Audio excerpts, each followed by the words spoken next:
The views and opinions of this broadcast do not reflect the views and opinions of Armed Media, New Productions, and its affiliates. Enjoy the show.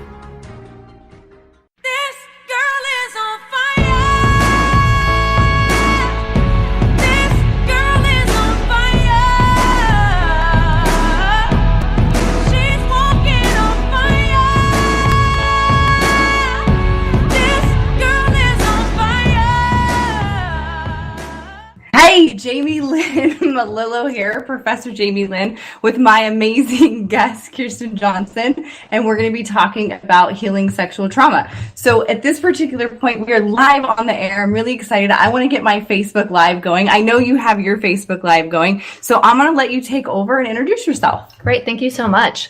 Hi, I'm Kirsten Johnson. I am a life coach and I am a speaker. I'm getting ready. Actually, this Saturday, I'm doing a TEDx talk where I'm going to be talking about childhood sexual abuse that can heal and help, and what that mental health challenges and addiction and stuff. And so I'm really happy to be on your show today, and I'm looking forward to our chat. I'm super happy to have you here. And as usual, we're dealing with some fun, exciting times. So tell us about TEDx. So I get a little confused. There's TEDx and there's TED Talks. What's the difference? They're the same. There is the original TED once a year, and then TEDx are the subdivisions. So a TED Talk is, I think it's just the same as TEDx. I think people use those interchangeably, but I'm not 100% sure on that. Okay. Well, that's exciting. You're going to be on this Saturday here in San Diego. And what's the topic? The title of the talk is "The Secret That Almost Killed Me." Wow. And that's powerful. The secret that almost killed me. Yeah, well, that's my experience with childhood sexual abuse. Totally. I get it. It is a secret, and the things that I did to maintain that secret, and then the mental health challenges that it led to. But then the recovery from that is also amazing. But my biggest hope is that people who are still silently suffering from the trauma, get a chance to start to get free, and maybe they can, your bottom is when you stop digging. So if they're currently suffering from things like eating disorders or feeling suicidal or depression or anxiety or drinking a lot, maybe there's a chance that they can start to get help from that original trauma. Yes. And now you have like 100% of my attention. Women, they say we can multitask, right? It's like live women multitasking, and your subject is so personal and amazing. And I share with my viewers a lot of my story. You have a powerful story. And this is going to be a wonderful hour-long talk about healing from sexual trauma, whether you're a sexual trauma victim or you're know somebody that's healing from sexual trauma, or even if not. I mean, this is a topic that is so important, like you talked about, with the ramifications that it has, and not just interpersonally, but with society, the amount of therapy that goes into it, the long-term results that people end up turning to drugs and alcohol, suicide, bullying, depression. I mean, the list goes on and on and on, right? Right. Yep. Right. So, stories. I can share a little bit about myself, and thank you to our friends and family tuning in. We've got a lot of live feeds going, and really excited to be with Armed Radio. And I'm a sexual trauma survivor.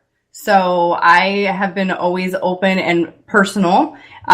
It was a secret for a while, but it's not a secret anymore. And I use my story to empower not only other women, but men, because men, are related to the trauma that happens to us. And so I was sexually abused growing up by a family member. I have suffered from rape. My dad's construction workers, they took me, and this is something I experienced that no teenager, nobody should ever have to deal with. And it does something to the brain. So I know that was one of the topics we were going to cover. Right. And sharing my story and my experience of triumph. And I became a school teacher and then a school counselor and a licensed marriage and family therapist and behavior. And I immersed myself in trying to help other really part of that is about the journey and healing ourselves. And that can be lifelong. I'm still healing, I'm still going through some things. And then we get into topics like drugs and alcohol, pharmaceuticals or recommended prescriptions from doctors, diagnosis. So where do you want to start? Because we could talk forever about the subject. So I'll let you take the lead now. Well, yeah, it's a human issue, right? So it's not a woman's issue. It's not a men's issue. Taking the courses at San Diego State University, which is my TEDx that I'm speaking at. So they have a 4-part series called the Brave Project, and they're teaching and empowering students with policies and procedures on sexual assault on campus. And it's just wonderful. And the way that they talk about it is it's a human issue, right? Because it affects us all. And the first time that I did a Facebook Live and I told my my audience that I had suffered from childhood sexual abuse and subsequent re-victimization, it was wild. First of all, the video was called The Real Reason Why I Left Bali, so people were actually going to click on it and watch it, right? But then when they did, what I was most blown away with is how many people shared it and it resonated with. And there was at least 100 men that I don't know that wrote me. No, this was in August, so this is before Me Too happened, who wrote me and basically said Me Too. And it was the men. It was strangers that were men wrote me and said, I've never told anyone this before, but this is my story. And thank you for saying that because I feel less alone. So interesting you say that. I practiced as a clinician for almost 2 decades, and I had more women, but I had a lot of men that had experienced sexual trauma. And interestingly enough, I specialized in autism, but in my adult population, I specialize in a lot of law enforcement and couples. And those law enforcement officers, FBI agents, police officers, a third of them had reported being sexually assaulted or raped by another man, either a neighbor, an uncle, usually a step parent, a step grandparent, a neighbor friend, like an older kid that was bullying them when they were younger. So I was blown away when I started to professionally get that data that this happens to men too.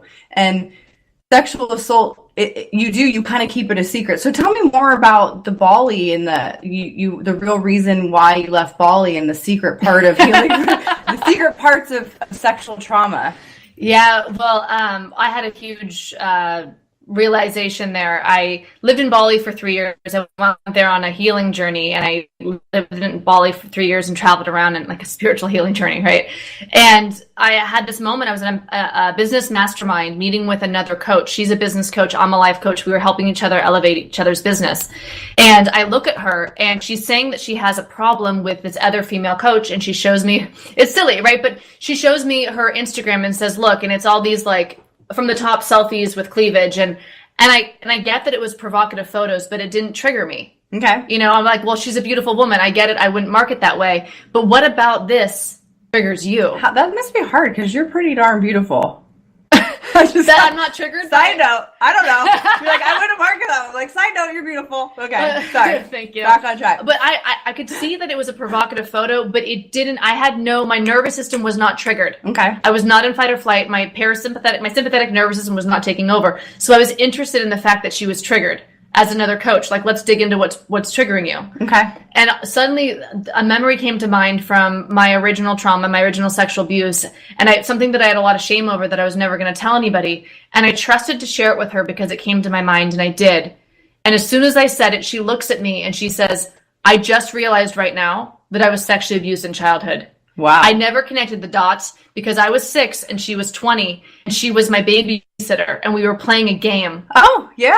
And because it was a woman and because it was a game, I never realized that I was inappropriately touched. And she's like, oh my God, I'm getting the chills. Oh my God, that is why I fear overtly sexual women. Oh my God, it's been sabotaging my business for decades. Oh my God. Wow, that is powerful. Then she looks at me and she's like, this is what you do. This is what you help people with. I'm looking at you through here, by the way. Oh, I keep wanting to look at you, but I'm like, I got you right here, girl. I know, right? I should too. I was like, oh my God, no, I don't talk about this. No, I don't tell anyone about this. No, I never talk about this. But my whole body lit up. And I just knew my soul was like, you found a girl, you need to go speak about this. So within 2 weeks, I left the island that I lived on for 3 years to come to America to speak about things I was never going to speak about. because we need a radical healing. You know, this is like team humanity. Like there's a lot of us. It's over 20% of Americans were sexually abused in childhood. And so when we get triggered, it's interesting. It's what's triggering us, why, and let's get free. And when you add adulthood, it becomes 1 in 3, if I'm correct. 1 in 3 women have been in some form sexually assaulted, abused, molested. It's some unwanted sexual experience. Yeah. I think for me, I'm particularly, well, it's a call. I feel called to speak about childhood sexual abuse and the long-term effects of leaving it hidden and not healed. There's really, because it changes the wiring of our developing brains when we have that sort of traumatic stress and those things. So the triggers get set in, and I'm not comparing anyone's sexual abuse and saying that a rape as an adult is different than childhood. I'm not comparing, but there is, when the developing brain has that kind of intense trauma load, like mine did, right? You have all the fear and then the rage, like the fear, is it going to happen again? And then the rage when it does, the nightmares, like all that stuff. It affects the developing brain, and it changes the nervous system and the trajectory of your life. Absolutely. And sets these deeper triggers up. And of course you can have trauma later on and be triggered by it too. But there's something that we don't talk about it. So I want to get scientific just for a little bit to give some knowledge, and I know that you know this. So our brains, as we're developing during childhood, we have developmental parts of our system, our central nervous system. So these systems that allow us to perceive the world a safe manner or a scary manner. And that's part of what happens is, I know this because my sexual assault started at 9 years old. So for a 9-year-old little girl to have somebody coming in their bedroom and sexually assaulting you and then trying to ask for help and then it's not given, and that continues on until it continued to me until 14 years old. Wow. The brain develops in a manner that you're not safe in your own home. You're not believed. You are, there's a whole slew of cognitives here in the frontal lobe that start to develop about your sense of self. But your body, your physiology, like you talked about the parasympathetic and the sympathetic nervous system that are breaks off of the autonomic nervous system. And I know we're talking nerd language, but that's basically the system of the body that controls all of your physiological system. So your heart rate, your galvanic skin response, your muscular system, and your breathing. So that's how we know people are anxious, right? So, and you and I have talked in depth, and we struggle with anxiety. I think that's something that develops is we become anxious, we become fearful, and the cognitive thoughts. But there's a physiological result that occurs when you're a child and that brain is developing. And you can't make sense of it. So I just wanted to share that knowledge for people that don't know, like what happened to me as a child, like why, because I experienced something at a young age and sexually then I become this walking anxious, post-traumatic stress individual viewing the world and maybe talking really fast because some of us talking really fast. Or, perceived as ADHD. Hi, my sister who just jumped on. I don't know if she's still in Hawaii, but so yeah. So that was just a tidbit on when you're a child, it does something different to you, and it sets the trajectory of the rest of your life. So I don't know if you want to share a little bit about your own experience. Well, what happened for me, and I've done a lot of reading and research since this was last April that I realized that I needed to speak about this, not because I wanted to, but because people need to hear about it, right? That's brave, dude. You're so brave. Well, I've been sober 8 years, and I'm too awake and too sober to ignore the call of my soul or God or the universe or whatever it is. There's something inside me. Right. There's a message that wants to come through me, and there's there's no other life. It's like I'm either going to follow what lights me up or what. Yep. So, and this is, I would have picked something else. My personality would have picked like joy, right? Right. But that's not what wanted to come through me. So this is the mission, and I'm happy to go with it. We're happy to have you. But I've done a lot of reading, and it all the dots connect. Like I'm a dot connector on this. That's how I see myself. And I actually was a statistician before. That's like what my graduate studies was. And but what I noticed for me, and what I've read in the books about this since the past year that I've been really researching this, it's that I had to believe that something was wrong with me, because as a kid, our survival depends upon the grown-up. It depends upon the person who's in charge. So it was not either of my parents, but it was a trusted adult in the home who both of my parents trusted. I had to believe as a kid that this person must be right, therefore I must be wrong. What I feel is wrong. My feelings are wrong. There's something wrong with me. So it becomes this toxic shame. And then I go out in the world. That's why the childhood sexual abuse is so particularly heartbreaking for me, because then I go into the world anxious. I'm not trusting my intuition, myself. I'm not believing in myself. I think that there's something wrong with me, and that it wasn't just that I went on with life that way. That's generally how we go on with life when we have that trauma early on. And it's all a lie. We're totally lovable. There's nothing wrong with us. We are enough. So what's interesting about the research too is that what happens is we act different. We start acting, maybe anxious or impulsive or loud, or some people the opposite, they shut down, and then they get called names, and you deal with classic childhood development issues of bullying or trying to find your sense of self. So you're hit with all of this stuff. It just further perpetuates a low self-esteem or an unlovable sense of self. It crushes your spirit. And then what ends up happening is either your school is impacted, your work is impacted, like you and I have talked in detail. I know you shared that thinking about sobriety, and I haven't officially announced it, but I am in recovery. And I'm super excited because I have almost a year and a half off of the prescribed recommended drugs to me by doctors that goes into this story, which is, they label you bipolar, they label you borderline, they label you panic disorder, they label you certain aspects. And these labels are false, and those labels are meant to suppress you and to take your self-esteem. And for somebody that's a sexually abused trauma victim from early childhood into young adulthood into adulthood, that's huge. That's so impactful. And we have to find our tools and develop interventions that heal us, that allow us to be free and clear of those issues. Yeah. I mean, that's part of the talk that I'm giving on the TED Talk on Saturday, is that, was I really all those things I was diagnosed with? Or is that actually post-traumatic stress disorder? What I wasn't diagnosed with PTSD because I never talked about my sexual trauma, so I couldn't have been. But everything that I had, the nightmares, the flashbacks, the traumatic stress running through the chronic fight or flight, the chronic adrenaline.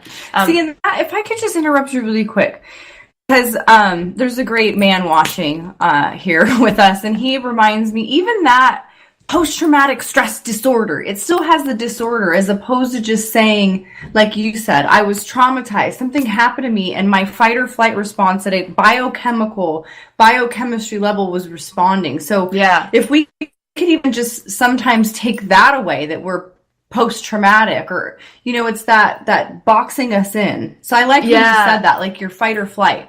Well, it is traumatic stress. There was trauma, and this is the stress hangover from it. So I hadn't even occurred to me that PTSD, what that stood for and what that might mean, like a label. That's what general population thinks, But for me, it's more like, because I don't look at that as the stigma. I think that when I was agoraphobic, or when I was social anxiety, or those are my diagnoses, that kind of was confusing. Where did that come from? But when I say traumatic stress, it's clear. It's like there was a trauma, and this is the result of it. It's like I stubbed my toe and now it's bleeding, versus, oh my God, she has a bloody toe. It's like, no, this came from somewhere, and let's heal where it came from.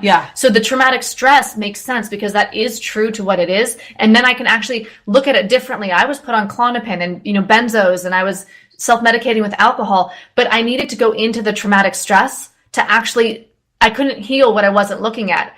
And what I think is so interesting is that not only do we have a sort of taboo, or we don't want to talk about the original trauma, the sexual abuse, but then there's a stigma against the mental health that we suffer as a result of the trauma, the anxiety disorders, addiction, depression, suicide attempts, self-harm. So there's a stigma against what the trauma causes, so it only encourages us to silently suffer. And I call BS to all that. I don't know if we can swear. Which then goes into maybe using or believing this notion that there's, again, now something wrong with me, and I have to take what the doctors recommended I take, right?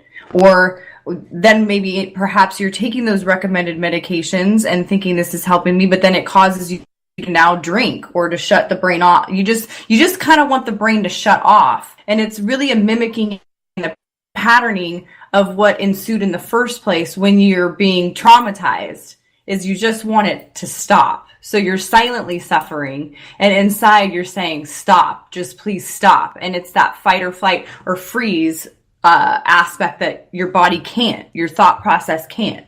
Yeah. Yeah. I'm getting anxious kind of just talking about it a little bit. How are some of your like cool techniques? Because I'll let you tell some of yours, and then we can tell our viewers some of the other ones we've talked about. Yeah, so basically when I got sober September 29th, 2009. I basically had like a 2-year-long panic attack, anxiety attack, because I had the traumatic stress was all there. It was no longer medicated from the alcohol. All the emotions the alcohol had been shoving down were popped up.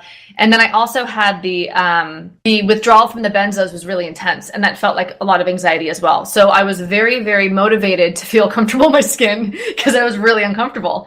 And I knew that drinking wasn't an option. And so I did a yoga teacher training. I just did what I was guided to. And I learned later that there's science behind this. I did a yoga teacher training. And then a month after that, I flew to Mysore, India to study Ashtanga yoga. And while I was there studying yoga, I met a guru who taught me transcendental meditation. Yeah, TM. I'm trained in TM. Which is a meditation where you have a mantra, which is what I really needed, because I needed more than to focus on my breath. My mind was so crazy that I needed to, or so spinning, that I needed to give it like a word to latch onto. So that was really helpful for me. So I had the word, and then I would do 2 minutes with my breath, and then 3, then 4, then 5. So I built up my ability to close my eyes and focus on my breath. And that was key. I needed the mindfulness and the meditation because I needed to rewire my nervous system. My nervous system was in need of rewiring. Totally. And so then I learned how to be calm, and I couldn't sit for 2 minutes. And then, a couple of years ago, I was in India at a 2-month-long meditation retreat. So I don't recommend that for everyone, but it's just to say that with practice, with anything, we can build up our mental resiliency and our emotional resiliency. And we gain mental and emotional skills just like we do in the gym. Like if I'm going to go work my bicep, over time it gets stronger. If I work my ability to be present and to get my mind off of the anxious thoughts and to come into the moment, my ability over time, I don't even have to think about it. It's just how my mind works. So I haven't had a panic attack in 7 years, maybe wow. 6.5, 7 years. And I had them all the time before. What did panic attacks look like for you? What did they look like? What did they feel like? So if people are wondering, have I had a panic attack? You'd know. They go to the ER and they think they're having a heart attack. Oh, okay. Because my undergrad degree is psychology. I read about it in a book, but then when I had one, I was like, oh my God. Reading about it and feeling it is very, very different. My first one was I was going 70 miles per hour on the freeway on the I-5. And I thought I was going to die. I had to remind myself that it wasn't a dream and that if I didn't pull over to safety, that I might kill me and other people. And through crashing. My palms were sweaty, so sweaty I could barely hold the steering wheel. My heart was beating out of my chest, and I just kept feeling like I was going to die. So that was the most intense one. The ones that were more subtle, it's the same thing. It's just it's a quick jolt of adrenaline when I'm not running from a tiger. So it's just a bunch of adrenaline and cortisol in my system. So that's the sweaty palms, the shaky legs.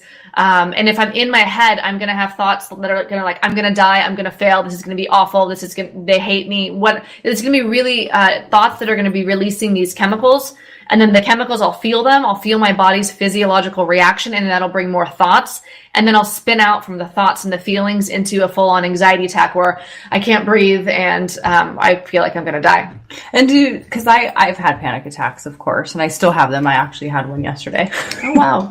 Yeah, they're kind of back and reoccurring with what's going on with me. And I have tools, deal with it, and I can't. And, my mind says I can. I try yoga and I try meditation and I try all of these things. And, my mind sometimes just goes to crying. It turns in from a panic attack to just crying and I can't deal with this. And then I think that's where sometimes for some people it spirals out of control into feeling like they can't live anymore and they can't take it and all those negative cognition thoughts. So have you ever had a panic attack that rolls into crying or depression or suicidal ideation?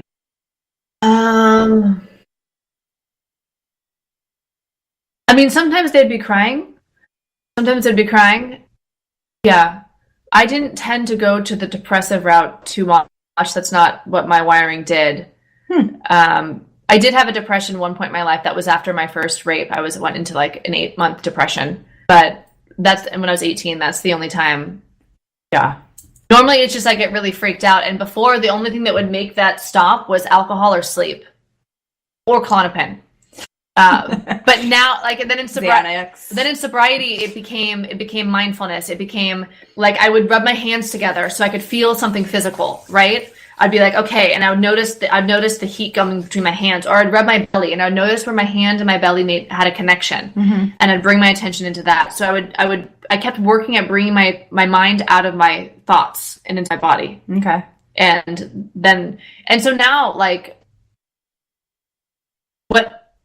anytime I publicly speak, I start to have what I used to might have called a panic attack. I still feel the same in my body, but my mind is doing something different. Interesting. My mind is going a different route. And I think that we either have we can either go into excitement or into panic. Okay. And it's really what I'm doing with my mind that determines how it goes. So when I use my mind and I notice it, instead of being like, oh my God, I'm going to fail, I'm going to blank or whatever, I go, wow, oh cool, I have some energy because I want to give an energetic talk. Or I just notice my heartbeat and I'll be like, all right, cool, there's energy here. Whoa, it's wild. Okay. So my mind is not on the thoughts that are triggering more anxiety. It's on the actual what's happening in the moment. Yeah. So it's I guess that would be mindfulness, but that for me is a difference between panicking and being mindful of my sympathetic nervous system. Right. Very active. And how long did it take for you in getting off of pills and alcohol to go away, where you can naturally cope with the stress of life? Did you say 2 years or? In rehab, they took me off of the Klonopin, the benzos. I took those daily for 2.5 years. It was really hard. The homeostasis, like they're really hard to get off of. Tense. And so the first year, 15 months of sobriety, I was on Neurontin and Trazodone. From at 1 year to 15 months, I started slowly dosing myself down. And that I was really, really anxious at that time when I was coming off of that. That was so much anxiety coming off those pills. I think by 2 years sober is when I stopped having like the major anxiety and crying.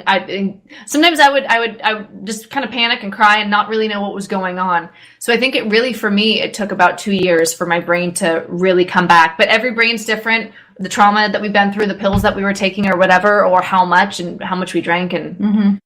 Well, I know the neuroscience and like the scientific research says for those of us that take pills or alcohol, it takes 18 months, a year and a half for that to naturally, even if it can happen naturally, to start to dissipate. That brain studies have shown. And so, I mean, that's not taking into account people that have done programs like saunas, steam rooms, vitamin supplements, changing your diet. But I mean, a year and a half is a long time.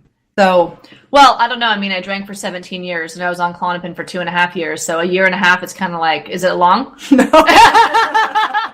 I mean, I first remember being sexually abused when I was 11-ish, but I actually probably also have 5 and 6 years old. I was as well, but I don't have a memory. And, so when did how long have I been traumatized? How long has my nervous system been off? Yeah. So a year and a half isn't really that long. Well, the thing with the mind and being powerful is going back to, even if the sexual trauma has stopped, your mind still recreates it literally as if you're there. It's like a third dimensional or fourth dimensional reality that, I mean, I could sit and conjure up and watch it play and hear the thoughts almost like I'm there and it's happening again. And then my body reacts. So it's fascinating how our mind that can literally, even though the trauma has stopped, it continues from 11 years old to 30 years old to 40 years old. And so going back to some of the techniques, I know you kind of described them. Do you want to show me one or practice one? Or, I mean, we can do that. We have to talk through it since we're on with the amazing Armed Radio news. Yeah. Well, I think, I have a course that I made online. It's called Digital Anxiety Pill. And I teach the ABCs of anxiety. Okay. So A is just where you have your attention. So wherever your attention is, that's going to determine what you experience. That's so I'm going to do this while you talk, since I've been having my own own issues the last Okay. few days. So if you have anxiety, if your attention is on the thoughts that are creating the anxiety, so if your attention is on, oh my God, here it comes, F, I'm gonna go crazy now, or it's gonna do that, whatever. If you're, I can't stand it, it's never gonna end. yeah. So if your attention, if you're engaging with those thoughts, then those thoughts will trigger your sympathetic nervous, more chemicals. You'll feel more anxious, more thoughts, more feelings, more thoughts, and then you're in the loop. But if instead, if you take your attention off of those anxious thoughts and you bring it somewhere else, you bring it to your breath. Okay. Bring your attention to your breath. You bring it, again, it's something physical. You can rub your hands, you can rub your belly. You bring your attention to looking around. So literally, I had a phobia of freeway driving. And for 3.5 years, I did not drive on a freeway after that panic attack I told you about. And so what I did is when I would notice the anxiety level would start to creep back in sobriety, when I started driving again, I would take deep breaths and I would notice my breath. So once the anxiety starts, that's key. The sooner I notice the anxiety is coming, the quicker I need to get on it. Because the more, because basically it's like this. This is how I always describe it. So guys on the radio, I'm holding like a water bottle.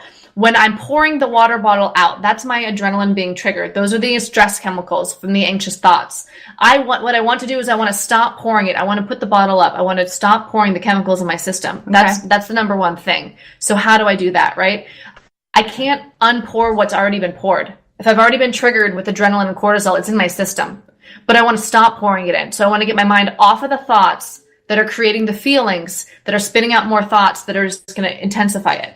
Okay. But I can't remove what's already been dumped in my system. I'm going to need to manage that separately. But so step one is, where is your attention? And if you want to, it's your attention muscle is what I call it. You want to have a really strong attention muscle. The stronger your attention muscle is, the better you're going to be at overcoming anxiety or managing anxiety in the moment or creating your dream life or whatever you want to do, being an entrepreneur. It's wherever your attention is. You want a really strong attention muscle. And the way that we get a strong attention muscle, because I think most people have a weak, a flabby attention muscle, if you will. You practice paying attention on purpose over and over and over again. Could I ask a question? So with my patients' ears, though, some of them have reported, including myself, that there's over attention, that we pay more attention to what's happening to us. Oh my God, my heart's racing. Oh my gosh, I can't breathe. Oh, I can't stop saying I can't stand it. Like, so we're over attending. That's lost. I would think that's more lost in the moment. Okay, fair enough. I would, only because I want, and maybe it's not, but I would want to help people that need this information discern between the two. Yeah, I think that is, your mind is being sucked to whatever's happening in the moment versus you are deliberately taking your attention and putting it somewhere. Okay. So like literally controlling your attention, taking it off one thing and putting it somewhere else. I'm taking it off what's happening and I'm bringing it somewhere else where it's safer. And so I'm bringing it off of, oh my God, and I'm bringing it to my breath. It's almost like the water bottle, taking it and like, I'm going to dump it in that pool over there. Or I'm going to get rid of it. I'm going to stop. Exactly. So there's a difference between noticing what's happening and deliberately using your attention muscle for your advantage so that you can feel more calm. And the way that you get better at that is by practice. And so how do you practice? The way that we practice using our attention muscle is we want our attention muscle to be ripped, right? This is the A in my ABCs. What a ripped attention muscle. And so the more you practice bringing your attention over and over again to something deliberately, the stronger your attention muscle gets, the better your ability is to do that. And so when we focus on our breath, and we come back to our breath, and then we're thinking and we come back to our breath. We're thinking, we come back to our breath. Each time we come back to something deliberately, whether it's a candle flame or a breath or a yoga pose, but we deliberately bring our attention back to something in the moment, that is strengthening our ability to be in the moment, which means that when the anxiety comes, we have a greater chance, a stronger muscle to take our mind off of wherever it naturally was and bring it somewhere safe. And I think this is why a lot of people that practice mindfulness and meditation and yoga, prayer, they will report that they have a hard time engaging in that because their mind is still going. And it's like, stop, shut it off. And they have a hard time. So this strategy you're giving, I think, is useful when people have that kind of reoccurring thought process. And like you said with TM, transcendental meditation, is having a mantra is helpful if you can't get that frontal lobe, that talking part of your brain to quiet down. Yeah. And you guys, my YouTube channel is YouTube/Richer Experiences or /Kirsten Johnson Official. I think it's named both. But I have some guided meditations on there. If you want to try a meditation with words, I have some there where there's a candle flame. So just start anywhere. Start with what I have on there or start with whatever you find online. But by practicing, the more we're able, I mean, this is what was key for me. It's like, if I don't know if my attention is scattered, and this is not like literally ADHD where your brain, it might be different. I don't know about that. I'm not speaking to that.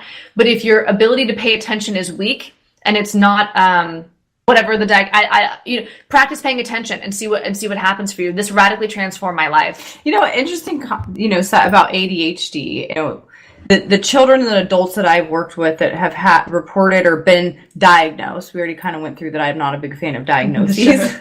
ADHD, they're really not. Most of them are overthinking on something, or they're overpaying attention. So kids in school will be playing with the pencil eraser on their desk. So they're actually over attending to something, or they're thinking too much in their head and they're like, squirrel, or they're looking right at you and you're talking to them, but there's something going on in there. So just aside on the ADHD, I just think humans, we'd be so much better if we just label or didn't label and just said, like you said, this is what I feel, this is what I think, this is what I'm experiencing. Yeah.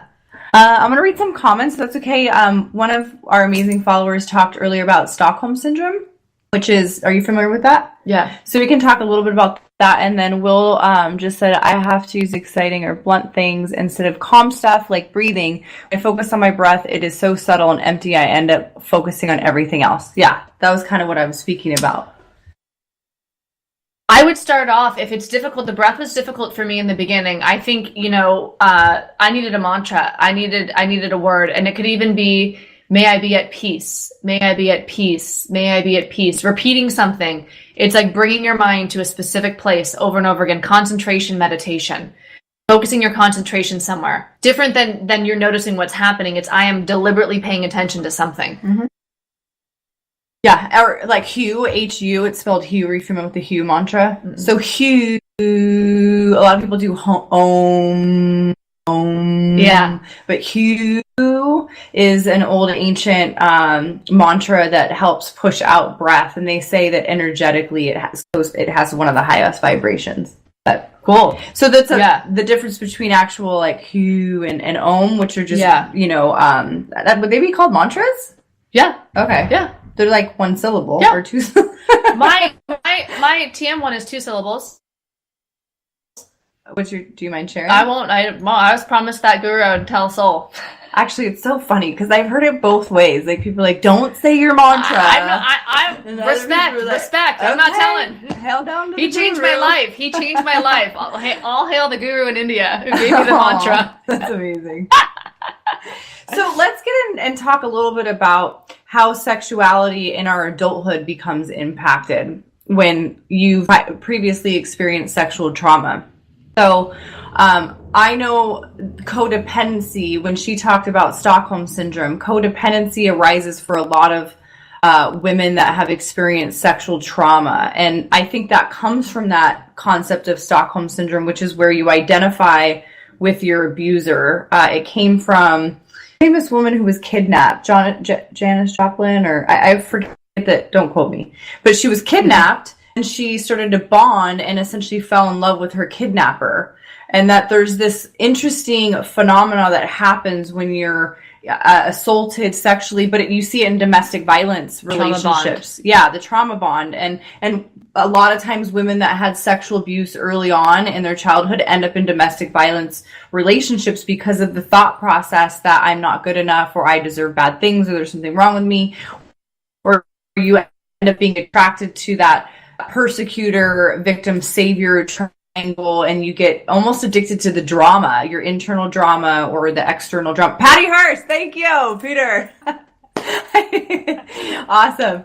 So I think that syndrome they label is also what we call codependency, and it's and you see it in multiple facets, like we talked about in intimate relationships, when we want to have sexual relationships and we're older, in our marriages, and domestic violence, especially in drug and alcohol addictions, we tend to have codependency issues. So what's some of your thoughts on that? Well, where do I begin? You know, what's interesting about when I look at my own experience with sexual assault, and I particularly think about the first guy who raped me. And I mean, I hung out with him again after that for years. For years, I didn't know that it was rape because I didn't let myself define it that way. Do you want to share that story? I know the story, but is that something you speak about openly? Do you talk about I will on Saturday. TEDx. Okay. Yeah. It was in my dorm room, and I was crying and saying no, but I didn't realize, I think because he was my friend, my friend, right? It was my first boyfriend's best friend, actually. And I just didn't think he would do that. And I think I needed to stay safe by not giving it that label, because I couldn't handle what that label would mean. And I felt so alone at that time because I had just gotten out of a relationship, and I felt really close to him. And then after that happened is when I went into the depression, and I got strep throat 8 times that year. Wow. I dropped out of college. I stopped going to class. I was like a straight A student in high school. I dropped out of college. I could not handle I didn't tell anyone either. Because I didn't know what to do with it, but I was in denial of what it was. So I still hung out with him. It's not Stockholm syndrome, but there is something weird there. I think for me, almost like we want to normalize it, or it is, because I've had that experience too. I mean, my first experience with sex and sexuality was being sexually assaulted and molested by a family member who was close to me. I'm obviously not going to disclose that for whatever reasons, but I had to live with them, and it's awkward. It's interesting, and it is the same kind of process that I think one goes through. I have been in domestic violence relationships. We do the same thing. You feel sorry for them, or you're trying to normalize it, or you don't want to make a big deal about it, and then you make a big deal, and then it's not okay that you made a big deal. And there's this whole tumultuous issue around when a sexual experience had happened unwanted, that whatever weird way, we make it okay. I don't know. Yeah, not only without consent, with vocal saying no. And I think it's just the silence. And so it's the silence around the entire topic of sexual violence, right? So we don't know what rape is. We don't know what our rights are. We don't know what's happening to us. People who are perpetrators might not even know they're doing it. I know this is I'm not trying to trigger anybody here, but I'm not sure that he knew that he was raping me, or that I knew I was being raped, but I actively said no. I think that just culture, I think that's what they call rape have a couple culture. So Amy says, why do we make the bad guy to be the good guy? So we can talk about that. And then it's almost being conditioned Pavlovian style. I think those actual 2 comments, thank you so much, go hand in hand. I think that, we want to make the bad guy the good guy. We want to minimize things or naturalize it, maybe spiritually, emotionally, ethically, behaviorally. We want to normalize that, or we feel like we want to believe in people. I don't know. And then Pavlovian, if you're not familiar with Pavlovian, is Pavlov is the dog experiment with the bell ringing, is that we're conditioned. And maybe we can get into, we've had religious talks you're supposed to forgive that person and give them a second chance, or, all of those kind of Pavlovian thought processes that we do end up assigning to our behavioral action over time.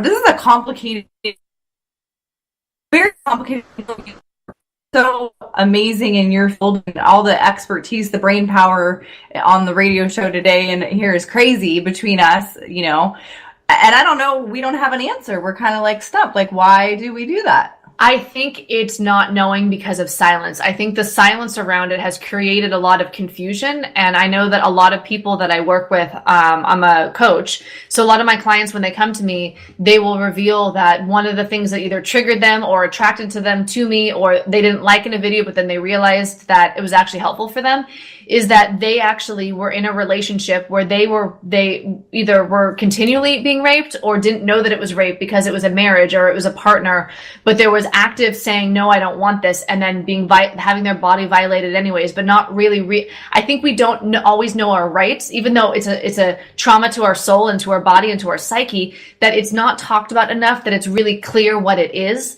And so I think that there's confusion around it from the people that I've worked with and looking at my own experience. I think we're coming out of the dark on it now, especially with Me Too and Time's Up. But I think there's been a lot of gray on it, and it's led to a lot of abuse. The gray. Sorry, my mom's on. Happy when I see. Oh, there's my dad. My dad's over here. We've got 2 cameras going in the. If you have questions, write them in, guys. So yeah, it's interesting to have my mom on here because I haven't openly or publicly talked about my sexual abuse that she's aware of. And a lot of things surrounding sexuality in my present life, things that have occurred personally and professionally in my career. And you're just so inspiring that going public, I think, is, like, it feels good, but I'm scared. I'm petrified. It's scary. It is scary. It's scary to talk about being sexually assaulted, or even in some cases, sexually assaulting somebody else. And the whatever the reoffense is, or talking about this damage that we do to ourselves, being humble enough to say, I don't like myself. I don't like my body. I don't like who I am, and I don't want to use drugs or alcohol, or I don't want to gamble or get into meaningless relationships or find other people to validate me, and being able to just authentically say, I've been through this. This is the past, and now I need to stay here in present, and really honestly not even think about the future. What's the saying in the program? The past brings depression and the future anxiety, or so there's a saying. The resentment is hoping the past would be different, and anxiety is trying to manage the future. That's what I say. I don't know. Okay. But I think that's from Oprah, actually. So how do you know you are through enough so you can have a relationship not being inspired by, and I've got this issue with my phone I got to figure out. So how do you know that, this is so interesting. So Will's asking about how do you know when you're ready to have a relationship, right? And I know for me, I haven't had a relationship. I, have casually dated, but I have intentionally chosen not to get into a committed relationship for over 2 years. And then I went through a celibacy period where I haven't had sex with anybody. And I don't know. I mean, that's an individualized thing. And we heard our friend at the Spiritual Hustler event where we met, which is just such individuals, and so blessed to have met you all, is Scott was talking about that. How do you know when you're ready for a relationship? And I think the number one thing I could tell you personally and professionally is if you love yourself, if you're healthy and in love with yourself and your actions are congruent with being in love and ethics and kindness and good communication skills, I think that means you're ready to partner up with somebody, if you can find that person, and be able to have those same reciprocal types of you know what I'm saying? Yeah. So what is your thoughts on that? Trust your gut, man. Trust your gut. Trust your gut. There's wisdom inside of us, and if we quiet down and we listen, we'll know. We'll know if it's the right one. We'll know if it's the wrong one. And there's lessons to learn, lessons of the heart, right? So some of the healing happens in relationship, and so I think I've grown a lot, especially my last relationship. I grew a lot, and I healed a lot from my sexual trauma through that relationship. It was quite triggering, and some of it did activate my sexual trauma PTSD, but it allowed me to heal on a deeper level. And I think trusting our gut when it's time to get in or out of a relationship is the way to go. 100%. Trusting our gut 100%. And that's actually, to me, that's the living amends. That's the deep healing, the commitment to self and self-love from growing up having been sexually abused, is to radically believe in myself, because that's what I stopped doing when I was being touched. Is I have to believe in this person, not me. So the healing is I'm going to believe in myself no matter what. Only I know when I'm ready to be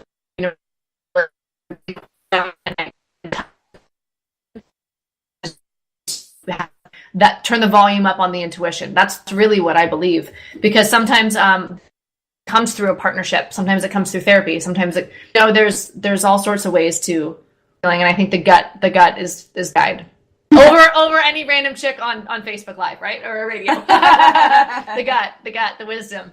Yeah, and I think relationship is the key word. So if we have to develop the relationship within ourselves, and the I relationship before you can be good in the interrelationship.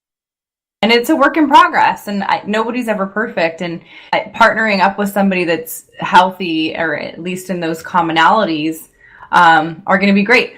One topic, since we're on, healing from sexual trauma, is the stigma that you get when you are trying to date or in a relationship from a man. We're obviously two women. I don't know what it's like for a man, but from two women, I have found disclosing that I've been a victim of sexual trauma for most of my life, in young adulthood, and it happened in adulthood again, is sometimes not well received. The looks that you get, the judgment that you get, the predisposition or thinking about what you're going to be like, the other person's reaction. I don't know if you've experienced that, but it's so difficult.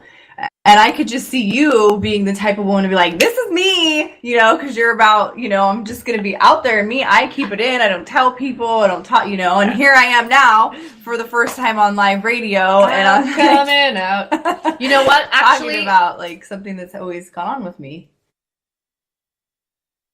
That's amazing. You're so courageous. It's a big step. There's tremendous power in owning our truth and sharing our truth. And for me, in understanding that my story is, once I share it enough, I can release the shame through sharing my story. And then it's not even my story anymore. It's actually a tool to help other people transform. Mm-hmm. Once I can get the emotional charge away from my story. And I've seen that with my drinking. I've seen that with my anxiety. And now I'm starting to see that with my sexual abuse, that it's not about me. It's actually about helping other people evolve. The more I can evolve with it, the more I can be of service to other people through it. And right. So it's not even about me anymore. I want to try and bring something full circle, just because you're so amazing in this. Oh, he just made such an amazing comment. He said, my ex said she had issues from childhood with healthy boundaries, healthy identification, finding the language to describe her experience. So this kind of reminds me of, so I have been open about being involved in a domestic violence relationship, and my ex-husband's a police officer, and I have openly talked about being abused by him. Physically, psychologically, financially, and the damage that did to me, and it re-triggering something in my brain 5 years ago when all of that started to happen, that led me into taking pills from doctors and prescribed recommended medical marijuana, and just like learning to cope from it. That was his thing. He used to call me crazy. It was like the bullying is, see, you're crazy. She has issues from childhood. She was sexually assaulted, and yet everybody that knew me was like, had a completely different thought process or judgment about me. I've built multi-million-dollar companies, nonprofits. I've done $30 million for sick children. I've written laws for senators. I built a private practice. I had 312 staff underneath me. All of these things that here I am, amazing mother, like the list goes on and on. My children love me. And at home, I'm being called a head case. I'm being called crazy because I didn't want to stay married. I wanted to leave. So anytime I wanted to leave, it was crazy, she's not. And it was like, no, I'm not. Like, what are you talking about? And so that has completely traumatized me. And it's like some people know how to hit the exact button that they're looking for. And it was to use my own trauma, my own abuse. And I bought into it, and I self-deprecated, and I, almost committed suicide. And I went through a lot of different stuff that is just now, coming out, and I'm starting to become vocal about it. So I don't know if you've ever experienced that, like men calling you crazy.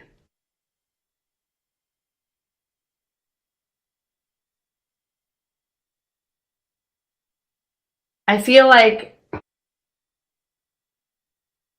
a little bit, not actually called crazy.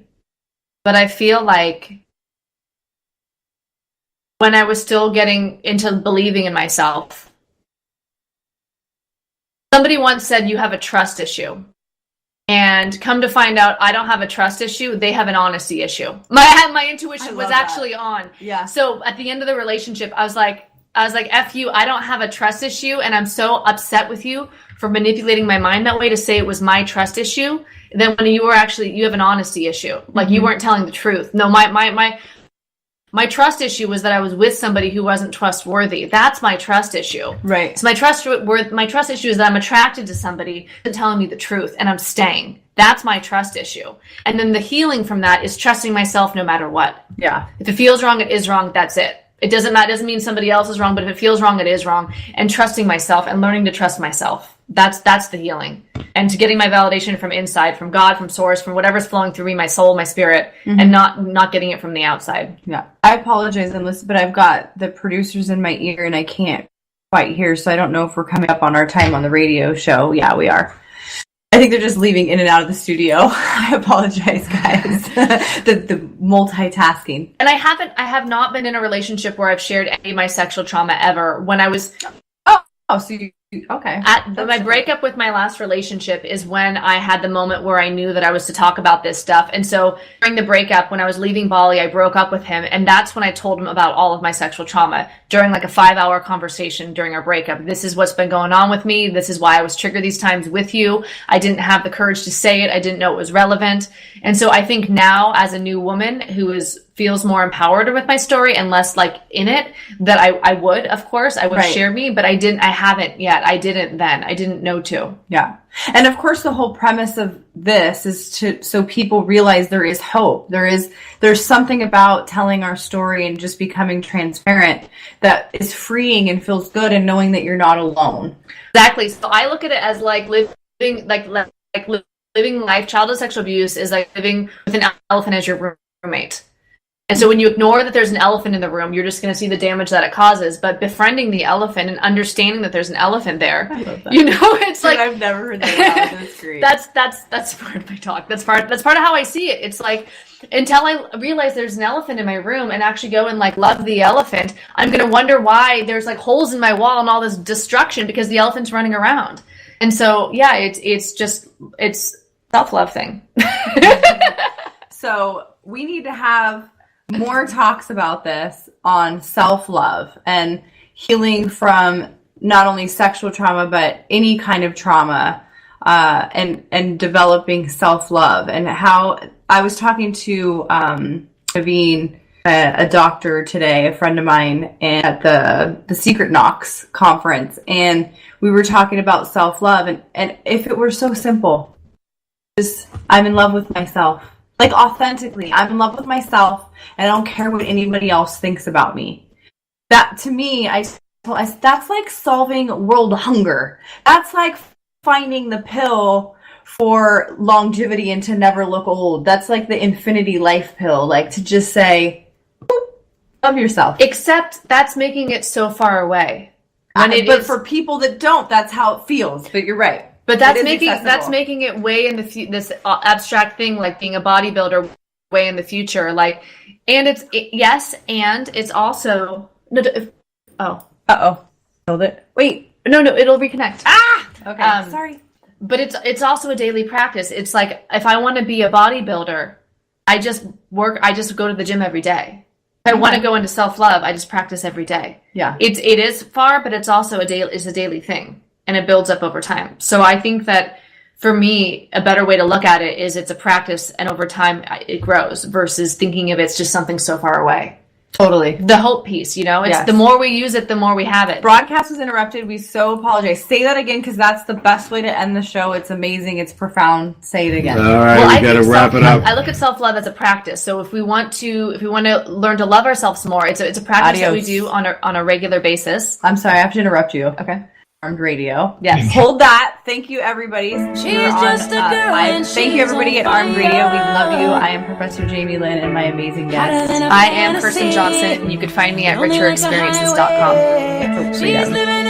Beautiful. It's on fire, filled with catastrophe, but she knows she can fly.